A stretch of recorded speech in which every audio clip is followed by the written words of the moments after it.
election campaign about my fears about the first Tory budget. And I drew upon Neil Kinnock's famous speech, which was in 1983, not 1992, Diane. And it's turned out to be much, much worse than I feared. In the election, Nick Clegg said, vote Liberal Democrat or you'll get a Tory government.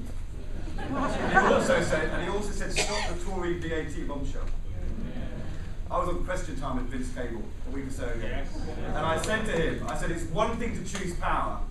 It's another thing to sacrifice principle for power. But to do that on the backs of the poor, the unemployed and pensioners is completely disgraceful and unacceptable. We should campaign against this power.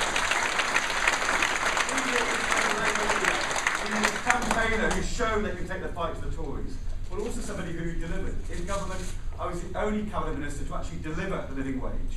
I made the argument on the euro, and that was, in retrospect, the right argument. Our children go to state comprehensive and primary schools in Hackney, and it is also the case. When I was asked by William Hague on any questions, and I was asked, would I condemn the strike, the BA strike, I said I would rather be financed by the voluntary contributions of Unite members than by tax avoiding money from Belize from Lord Ashcroft. We have a huge responsibility as leadership candidates, and our 100 years of history teaches us we can only be strong as a labour, trade union and cooperative movement if we stand together and we are unified in doing that. We're Labour because we didn't choose selfishness, we chose solidarity. That must be the way forward.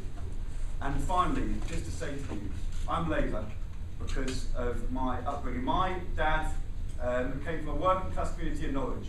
The first generation ever to go to university, even though he was from a widowed family, because the post-war welfare state created by Labour made that possible. I want that for every child in every community, in every part of that country. That's why I'm Labour, that's why I'm standing for the leadership of the Labour Party.